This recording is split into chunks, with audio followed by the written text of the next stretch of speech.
नहमदहु व नुसल्ली अला रसूलिहिल अमीनिल मकीनिल हनीलिल करीमिर रऊफुर रहीम। अम्मा बाद फ़अऊज़ु बिल्लाहि मिनश शैतानिर रजीम। बिस्मिल्लाहिर रहमानिर रहीम। वाजिबुल एहतराम साथियों, अल्लाह ताला का बेपनाह लुत्फ़ व करम और उसका एहसान अज़ीम है कि जिसकी तौफ़ीक से हम उसके ज़िक्र के लिए उसके घर में जमा हैं। बिहम्दिल्लाहि ताला हम सूरह अल-बकरा की आयत नंबर 83 पर जो 10 कमांडमेंट्स 10 अहकामात बनी इसराइल को अल्लाह करीम ने अता किए थे मूसा अलैहिस्सलाम पर, उस पर गुफ्तगू कर रहे हैं। और अल्लाह की तौफीक से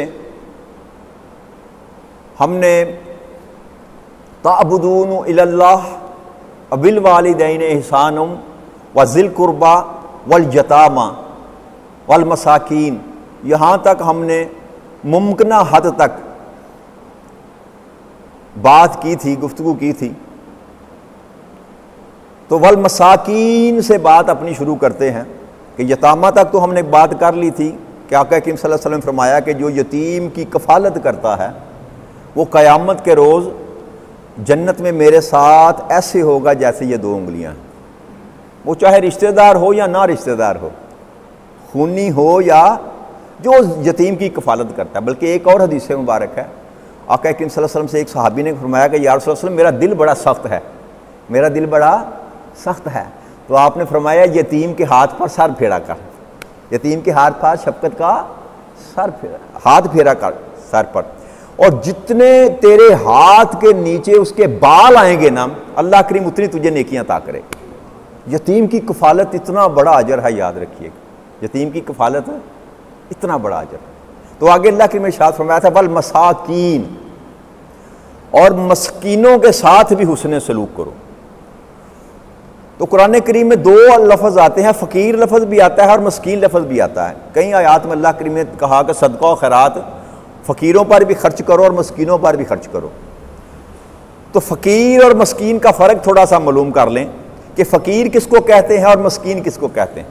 हैं दोनों ही हाजतमंद, हैं दोनों ही हाजतमंद, ज़रूरतमंद होते हैं। फ़कीर उसको कहते हैं कि जिसका निज़ाम ज़िंदगी ना चलता हो, ज़रूरतमंद हो, हाजतमंद हो और तलब करे, मांग ले, उसको फ़कीर कहा जाता है। और मस्कीन वो शख्स होता है कि होता वो भी हाजतमंद है, ज़रूरतमंद है, गुजारा उसका भी नहीं होता, लेकिन वो मांगता नहीं है।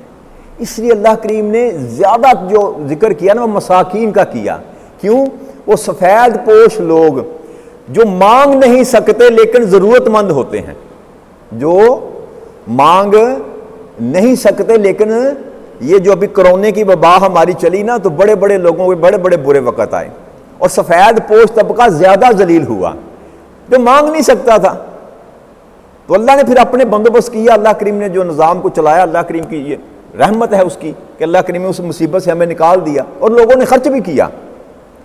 इसमें कोई शक नहीं कि हमारा मुआशरा जितना भी बुरा हो जाए ना, लेकिन फिर भी खर्च करने वाला हमारा मुआशरा है। एक दूसरे का दर्द हम रखते हैं, ये शुक्र है अल्लाह की ज़ात का, ये उसका एहसान है। तो अल्लाह ने मस्कीन का स्पेशल कहा कि ढूंढ कर उसकी मदद कर, वो मांगेगा नहीं, वो तेरे आगे हाथ नहीं फैलाएगा। और एक ये भी अपने ज़हन में से बात निकाल दें कि ये बंदा कारोबार करता है, या ये बंदा दुकानदार करता है, ये बंदा मजदूरी करता है, या ये बंदा मुलाजमत पेशा है, तो ये ज़रूरी तो नहीं कि जो बंदा मुलाजमत करता है उसका गुजारा भी हो जाता हो। जी, एक बंदा 25,000 तनख्वाह अगर लेता है, सरकारी नौकर भी है, और उसके 3-4 बच्चे हैं, उसके माँ बाप हैं, उसकी बीवी है, उसका घर अपना नहीं है, किराए पर रहता है, बच्चों की फीसें हैं, घर का निज़ाम है, तो ऐन मुमकिन है कि 25,000 में उसका गुजारा ना होता हो। तो हम ऐसे ही उसको फेंक दें कि नहीं, तुझ पे ना सदका लगता है, ना खैरात लगती है, ना ज़कात लगती है। ये हमारा गलत ख्याल है, याद रखिए। ये सदका खैरात ज़कात है ही इसी मकसद के लिए। ये नहीं देखा जाएगा कि वो कारोबार करता है कि नहीं करता, ज़रूरतमंद है ना जी, उसकी ज़रूरतें पूरी नहीं होती। अयाशी की बात नहीं कर रहा, दुनिया की ज़रूरतें पूरी नहीं होती, उसके बच्चे की फीसें हैं, उसके बच्चे की बीमारी है, माँ बाप बीमार हैं, लेकिन वो मांग नहीं सकता शर्म के मारे, तो तो अल्लाह करीम ये तरगीब दे रहे हैं कि इससे बंदे को ढूंढो, ढूंढ कर उसकी खिदमत करो, इसलिए मसाकीन कहा गया। मांगने वाला तो मांग लेता है।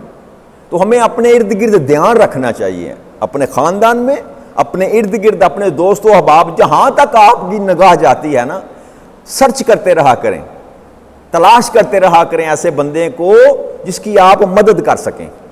और मदद कितनी करनी है इस पर भी कोई पाबंदी, जितनी आपकी हैसियत कर दें। अगर आप किसी की 10 रुपए की मदद भी कर सकते हैं ना, अगर किसी के सर में दर्द है तो आपने डिस्प्रिन की एक गोली भी अगर उसको लेकर दे दी ना, तो ये भी सदका बहुत बड़ा है, याद रखिए।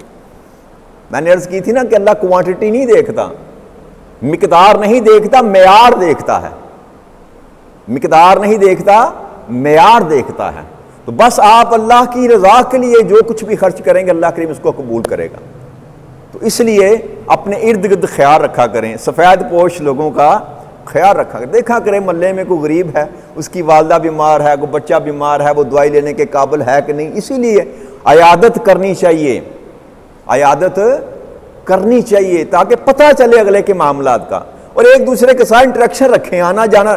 पहले होता था यार कभी, अब तो ज़माना ही बदल गया ना।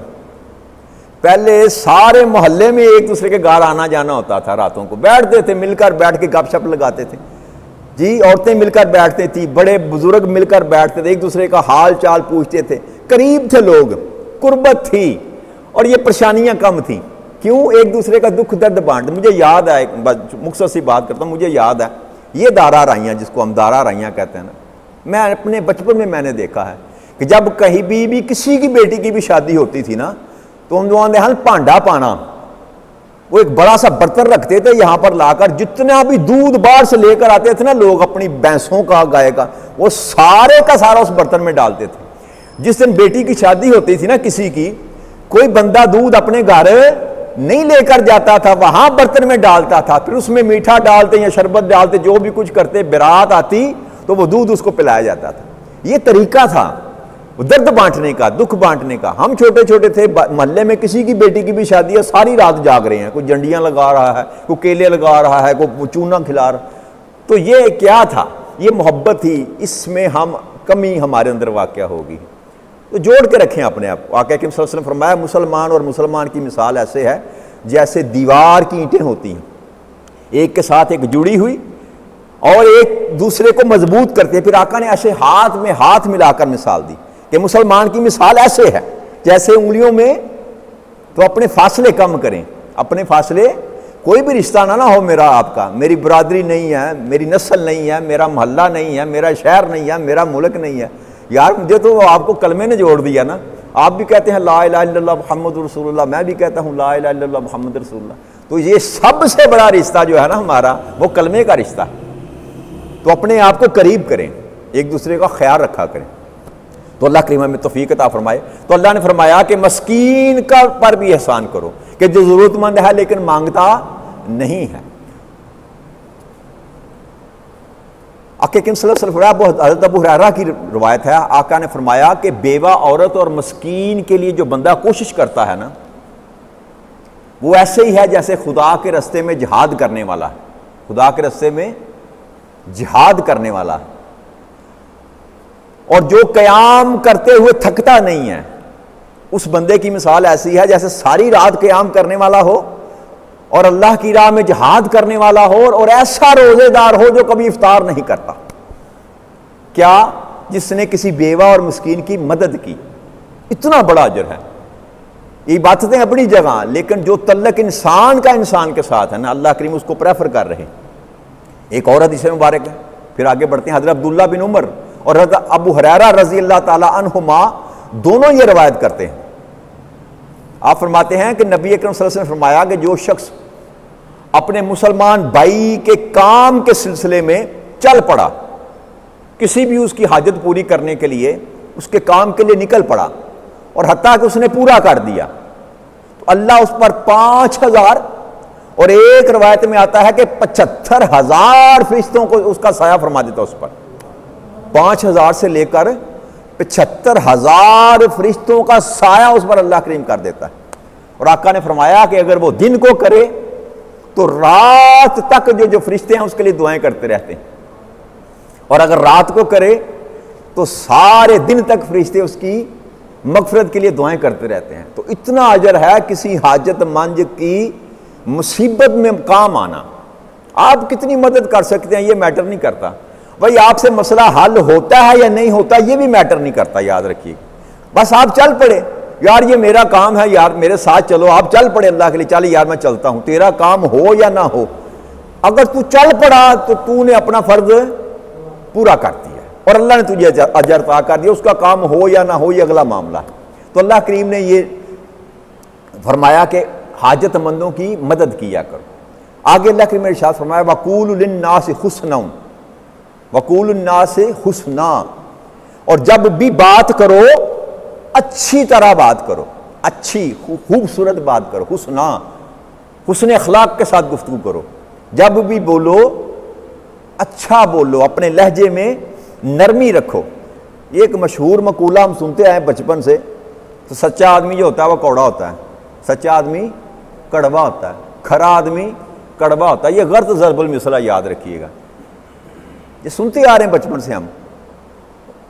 वो खरा आदमी है इसलिए कड़वा है, ये गलत ज़रबुल मिसल है, इसका कोई जोड़ नहीं बनता। खरा होना एक अलहदा सिफ्त है और गसीला होना एक बद सिफ्ती है। वो दोनों को आप इकट्ठा कैसे कर सकते हैं? खरा है तो इसलिए गुस्सा करता है, ये बात नहीं है, ये सिरे से गलत है बात। साफ गो होना और गुसीला होना ये दोनों अलहदा अलहदा बातें हैं। वो सिफत है और वो बद सिफ्ती है। कायनात में सबसे सच्चे कौन है बताएं जरा जी? आका करीम सल्लल्लाहु अलैहि वसल्लम। उन जैसा कायनात में कोई सच्चा है ही नहीं। कितना गुस्सा था आप में। आका करीम सल्लल्लाहु अलैहि वसल्लम ने सारी जिंदगी आपके माथे पर किसी ने शिकन नहीं देखी। हज़रत अनस बिन मालिक रज़ी अल्लाह ताला छोटे बच्चे थे और आपके वालिदैन ने नबी अकरम सल्लल्लाहु अलैहि वसल्लम की खिदमत के लिए आपके पास छोड़ दिया कि आप खिदमत किया करें नबी अकरम सल्लल्लाहु अलैहि वसल्लम की। अनस बिन मालिक रज़ी अल्लाह ताला। तो आप फरमाते हैं कि बाज़ दफ़ा ऐसा होता, 8-10 साल की उम्र थी ना, कि नबी अकरम सल्लल्लाहु अलैहि वसल्लम ने मुझे कोई काम भेज दिया और मैं काम के लिए गया और रस्तों में दोस्तों के साथ मैंने खेलना शुरू कर दिया। वक्त गुजर गया, आका करीम सल्लल्लाहु अलैहि वसल्लम ने देखा कि मैंने उसको काम भेजा था अभी तक आया नहीं। आप खुद निकले, जाकर वो काम किया और वापस आ गए। और जब अनस बिन मालिक कहते हैं मुझे याद आया, मैं पलट कर जब भागा तो जब देखा कि आका करीम सल्लल्लाहु अलैहि वसल्लम अपना काम मुकम्मल करके आ चुके थे। लेकिन हज़रत अनस बिन मालिक फरमाते हैं कि आका ने मुझे दोहरा कर भी कभी नहीं पूछा कि मैंने तुझे काम भेजा था, मैंने तुझे। गुस्सा होना तो बड़ी दूर की बात है ना।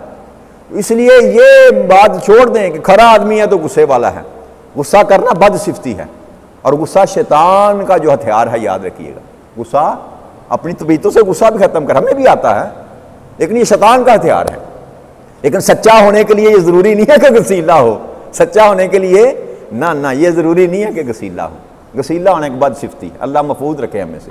तो अल्लाह ने फरमाया कि जब भी बात करो ना अच्छी बात करो, अच्छी। उम्मुल मोमिनीन हज़रत आयशा सिद्दीक़ा रज़ी अल्लाह ताला फरमाती हैं कि मैंने हजूर नबी अकरम सल्लल्लाहु अलैहि वसल्लम को फरमाते हुए सुना। उम्मुल मोमिनीन रज़ी अल्लाह ताला अन्हा फरमाती हैं कि मैंने आका करीम सल्लल्लाहु अलैहि वसल्लम को फरमाते हुए सुना कि यकीनन मोमन हुस्न अखलाक के ज़रिए दिन को रोज़ा रखने वाले और रात को क़याम करने वाले का दर्जा रखता है। यानी कि जो बंदा महज खुश अखलाकी से बोला, गोया वो वैसे है जैसे दिन को रोज़ा रखने वाला है और रात को क़याम करने वाला है। तो जाता इंसान का कुछ नहीं। आका करीम सल्लल्लाहु अलैहि वसल्लम फरमाया कि हंस कर बोलना, किसी से स्माइल करना, जिसको कहते हैं मुस्कुराना। भाई तू मेरे सामने आ गया, मेरा भाई है, मेरा दोस्त है, मैंने स्माइल करके आपसे बात की। आका ने फरमाया ये भी सदका है।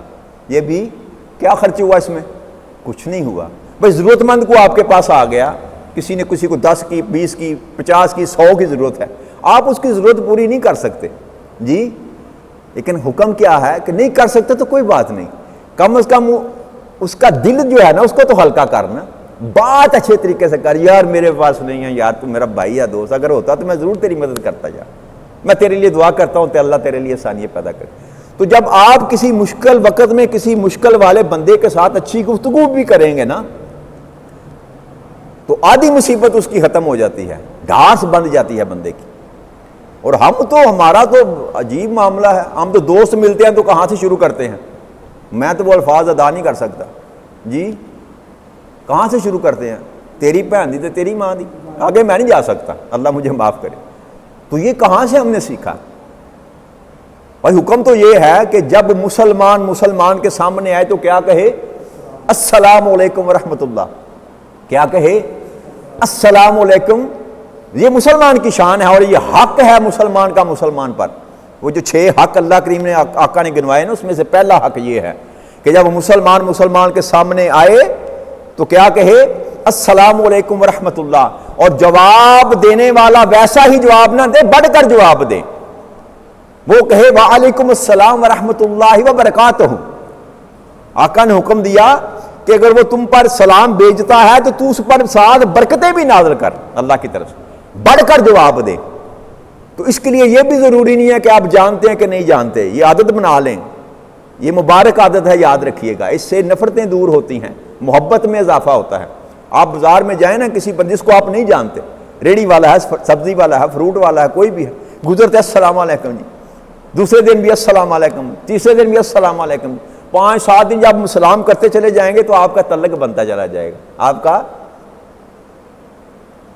इसलिए सलाम वालेकुम कहने का हुक्म दिया कि ये कदूरतों को ख़त्म करता है। भी अल्लाह तुम पर सलामती करे, अस्सलाम वालेकुम रहमतुल्लाह, अल्लाह तुम पर सलामती करे, अल्लाह तुम पर रहमत करे, ये दुआ है। तो किस लिए फरमाया वक़ूलु लिन्नासि हुस्ना? ये पहला आगाज यहां से है कि जब तू सामना तेरा हो तो बात आगाज जब तू सलाम वालेकुम से करेगा तो फिर उसके बाद बाकी कुछ बचता नहीं है। फिर गुस्सा किस बात का, तो लड़ाई किस बात की। और दीन की तबलीग करते हुए ये याद रखें कि जब दीन की तबलीग करें तो अच्छे लहजे से करें। जो हमारे इल्ला माशाल्लाह कुछ हैं हमारे माशाल्लाह खतीब हजरात भी, जो बस लड़ाई और गुस्सा और बस झगड़ा और फितना फसाद और फतवे, इससे कभी दीन नहीं फैला। याद रखिएगा नबी अकरम सल्लल्लाहु अलैहि वसल्लम का उसवा जो है ना, उसवा हुस्ना, आका करीम सल्लल्लाहु अलैहि वसल्लम की 40 साला जिंदगी बेसत से पहले और 23 साला जिंदगी बेसत के बाद 63 साल उम्र में मुबारक नबी अकरम सल्लल्लाहु अलैहि वसल्लम, वो पूरी की पूरी जिंदगी जो है ना हमारे लिए नक्शा। उस जिंदगी को पढ़ें, सीरत रसूल का मुतालिया किया करें। आका करीम सल्लल्लाहु अलैहि वसल्लम का बचपन कैसे गुजरा, लड़कपन कैसे गुजरा, जवानी कैसे गुजारी, शादी के बाद अपनी जिंदगी कैसी गुजारी, नबूवत के बाद अपनी जिंदगी गुजारी कैसे, बच्चों से कैसे मिलते थे, बड़ों से क्या सलूक करते थे, अपनी अज़वाज के साथ कैसा रवैया था, अपने रिश्तेदारों के साथ कैसा सलूक था, दुश्मनों से कैसा रवैया था। आप सीरत रसूल को सल्लल्लाहु अलैहि वसल्लम को पढ़ेंगे ना तो खुदा की इज्जत की कसम आपकी जिंदगियों की लाइनमेंट हो जाएगी, सीधी हो जाएंगी आपकी जिंदगी। आपको पता चल जाएगा जिंदगी गुजारी कैसे जाती है। खाली दाढ़ी रखने से कुछ नहीं मिलता, टोपी दाढ़ी मसल्ला तस्बीह पकड़ ली, अगर आपने आका करीम सल्लल्लाहु अलैहि वसल्लम की तकलीद नहीं ना की, आप उनके रास्ते पर नहीं ना चले, वैसे बनने की कोशिश नहीं की। सुन्नत किसको कहते हैं? जाओ जो आका ने किया उसको करना जी, फकत दाढ़ी रख लेना सुन्नत है। इसी को सुन्नत ना समझे कि मैंने सुन्नत रसूल रख लिया, बाकी और भी सुनते हैं जी। तो सारे का सारा जो उसवा है ना आका करीम सल्लल्लाहु अलैहि वसल्लम का, उसको पढ़ें, सीरत रसूल को पढ़ा करें, बच्चों को भी पढ़ाया करें, बैठ के कहानियां सुनाया करें। पहले सुनते थे सुनाते थे, अब तो रिवाज ही नहीं रहा, किताबों में से निकाल दी गई, निसाब में से निकाल दी गई। अब निसाब में पढ़ा करते थे, सच्चा रसूल सल्लल्लाहु अलैहि वसल्लम का उन्वान हुआ करते थे, गार का पत्थर, इस तरह की कहानियां, मुझे अभी कुछ उन्वानात याद है, तो वो बताया जाता था। आका करीम सल्लल्लाहु अलैहि वसल्लम की एक बड़ी अच्छी कहानी थी वो, जिसमें मुझे वो 2 लफ्ज़ याद हैं। अच्छे अच्छे कपड़े पहन रहे थे, अच्छे अच्छे खाने खा रहे, आपने पढ़ी होगी कहानी वो यतीम बच्चों की, कि ईद वाले दिन आका निकले तो 2 बच्चे बाहर बैठे थे। तो पहला फिक्रा उसका ईद का दिन था, बच्चे अच्छे अच्छे कपड़े पहन रहे थे, अच्छे अच्छे खाने खा रहे थे। आका करीम सल्लल्लाहु अलैहि वसल्लम की वो कहानी थी बच्चों से मोहब्बत की, कि वो बच्चे यतीम थे, उनके पास कुछ ना था, तो आपने उनके खाने पीने का और ईद के कपड़े का बंदोबस्त किया, उसके बाद नमाज पढ़ने के लिए गए। ये था मेरे करीम आका का जो था ना तसव्वुर जिंदगी, तसव्वुर खिदमत, कि उनका पहले कपड़ों का बंदोबस्त किया, यतीम बच्चों का खाने के लिए कुछ दिया, उसके बाद नमाज पढ़ने के लिए गए। तो हम कहाँ फिरते हैं? हम बस मसल्ले और लोटे के पीछे ही भाग रहे हैं। खल्क की खिदमत करने का तसव्वुर हमने आका से लिया ही नहीं। तो अल्लाह कह रहा है कि ये सारी की सारी जो इबादत है ना, आका करीम सल्लल्लाहु अलैहि वसल्लम की एक हदीस मुबारक और है, आपने फरमाया कि दीन के 10 जुज़ हैं, दीन के 10 जुज़ हैं। एक जुज़ जो है वो हकूकुल्लाह है, एक जुज़, एक हिस्सा हकूकुल्लाह पर मुहीत है और 9 हिस्से हकूकुल इबाद पर मुहीत है। अब बताएं आप कौन सा इस्लाम पसंद करते हैं जी, जिसके 9 हिस्से हैं ही तेरे और मेरी जात के मुतल्लिक, उसको छोड़कर आप सिर्फ मनके पर हाथ फेरने को अगर दीन समझ ले तो आपके समझने में गलती है। आका ने तो खोलकर, कुरान ने खोलकर बयान फरमा दिया। तो इसलिए हाजतमंदी जो है ना, हाजतमंदी उसको दूर करना भी बड़ा अच्छा और अच्छी बात करना, वकूल नासे हुस्ना, अच्छी बात करना। फिर अल्लाह ने फरमाया वकीमुस सलाता, और फिर हुक्म फरमाया कि नमाज पढ़ा करो, नमाज कायम किया करो, व आतुज़ ज़काता, और ज़कात अदा किया करो। सुम्मा तवल्लैतुम इल्ला कलीलुम मिनकुम व अंतुम मुरिदून, और फिर तुम सवाए चंद लोगों के सारे फिर गए। यानी कि इकरार वादा करने के बाद अल्लाह कहता है मैंने तुमसे वादा लिया था, और वादा करने के बाद सवाए चंद लोगों के सारे रूह गर्दान हो गए, फिर के, और तुम थे ही गुरेज करने वाले, तुम थे ही गुरेज करने वाले। आगे अल्लाह करीम शाह फरमाते हैं आयत नंबर 84 में, वाइज़ा हज़ना मिसाक़कुम ला तस्फिकून दिमाअकुम वला तुखरिजून अनफुसकुम मिन दियारिकुम सुम्मा अक़ररतुम व अंतुम तशहदून। ये 8, 9वां और 10वां अहद जो अल्लाह करीम ने लिया। और फिर जब हमने तुमसे ये पुख्ता अहद भी लिया था कि आपस में एक दूसरे का खून नहीं बहाओगे, तस्फिकून दिमाअकुम, एक दूसरे को कत्ल नहीं करोगे, एक दूसरे को कत्ल नहीं करोगे। और फिर दूसरा ये कि लोगों को उनके घरों से, उनके वतनों से नहीं निकालोगे, किसी को उसके घर से बेदखल नहीं करोगे या उसके वतन से नहीं निकालोगे। सुम्मा अक़ररतुम, फिर तुमने ये इकरार कर लिया था, ये इकरार तुमने कर लिया था। व अंतुम तशहदून, और तुम इस पर गवाह भी थे, तुम इस पर गवाह भी थे कि ये 2 जो बातें अल्लाह ने कही कि ना खून बहाना आपस में, और अल्लाह माशाल्लाह इस बात में भी हम हदें क्रॉस कर बैठे हैं, दीन के नाम पर कत्ल करते हैं एक दूसरे को। कितना खून खराब है आपके माशरे में। तो ये बीमारी उनमें भी थी, यहूदियों में भी थी। हैं एक नबी के मानने वाले, एक कुरान के मानने वाले, एक तौरात के मानने वाले, लेकिन कत्ल करने से बाद अल्लाह कहता है तुमने मुझसे वादा भी किया था और फिर तुम शहादत भी तुमने दी थी, लेकिन इसके बावजूद तुम बाज नहीं आते। तो ये 2 जुर्म भी जो है ना, ये हमारे अंदर भी पाए जाते हैं। हमारे तो इल्ला माशाल्लाह कब्जा माफिया वजूद में आ गया ना जी। किसी एक का मकान क्या कब्जा करना, कब्रिस्तान की ज़मीन है उसको नहीं छोड़ते, मस्जिद की ज़मीन है उसको नहीं छोड़ते, और कब्जा माफिया हैं। हलाल समझते हैं किसी के माल को, किसी की ज़मीन पर कब्जा करना। तो वहाँ इल्ला माशाल्लाह यहाँ क्या बात करें, यहाँ तो हुक्मरान हमारे जो है वो कब्जा माफिया हैं। तो ये बीमारी थी, ये जिसको अल्लाह की एड्रेस फरमा रहे हैं। तो इसका मतलब क्या है कि भाई का खून बहाना हराम है, याद रखिएगा।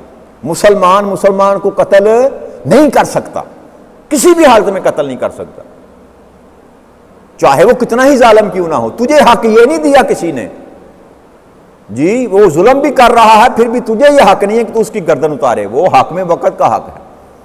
आम इंसान को, किसी आम इंसान को कत्ल करने का हुक्म ये नहीं है कोई चोर पकड़ लिया आपने तो मार मार के उसको वहीं मार दिया। ये जुल्म है, याद रखिएगा। आपको कोई हक नहीं है। पकड़ के पुलिस के हवाले करें, वो छोड़ते हैं, मारते हैं, वो जिम्मेदार है, आप जिम्मेदार है। ये बीमारी हमारे अंदर दाराई है। किसी को जुर्म करते हुए पकड़ा, मार मार के वहीं खत्म कर दिया। भाई किसने तुम्हें ये इजाजत दी? तुम थानेदार हो, क्या हो? तुमसे नहीं पूछा जाएगा, हाकिम वक्त से पूछा जाएगा ना। तुम हाकिम वक्त तो नहीं हो। तो मुसलमान का खून मुसलमान पर हराम है, याद रखिएगा। मुसलमान का खून मुसलमान पर किसी भी हालत में हलाल नहीं। और फिर मुसलमान की जायदाद जो है, मुसलमान की जायदाद, वो भी मुसलमान पर हराम है। इसी तरह मुसलमान की इज्जत मुसलमान पर हराम है। इज्जत में बेटी भी आती है, बहन भी आती है, बीवी भी आती है, जो भी इज्जत है इंसान। तो अल्लाह करीम हमें इन सब चीज़ों पर अमल करने की हमें तौफीक अता फरमा दे, ताकि हमें दीन की समझ तो आ जाए ना कि दीन है क्या। निगाहें नीची रखा करें। एक नज़र किसी पर पड़ जाए ना, बहन पर, बेटी पर, माँ पर, तो कोई अर्ज नहीं, नज़र पड़ जाती है, उसके बाद निगाहें झुका लें। अल्लाह और अल्लाह के रसूल का मंशा ये है, क्यों कि तुझ पर हराम किया गया उसको। सिवाय उसके जो तेरे निकाह में आ जाए। बाकी किसी गैर महरम औरत को देखना भी जो है ना, ये आंखों का ज़िना है मेरे भाई। ये क्या है? आंखों का ज़िना है, इससे भी परहेज़ करें। तो अल्लाह करीम हमें जितनी हुर्मतें अल्लाह करीम ने बयान फरमाई हैं, आगे मज़मून चलता जाएगा तो खुलता चला जाएगा और आपको समझ आ जाएगी इंशाअल्लाह ताला कि ज़िंदगी में आसानियाँ इंशाअल्लाह पैदा होंगी जब आपको समझ आएगी कि मुझे करना क्या और क्या नहीं करना। हमारे बैठने का मकसद भी यह है। अल्लाह करीम हमें सिर्फ पढ़ना और सुनना नहीं, उस पर अमल करने की हमें तौफीक अता फरमाए। वमा अलैना इल्लल बलागुल मुबीन। वस्सलामु अलैकुम रहमतुल्लाहि व बरकातुहू।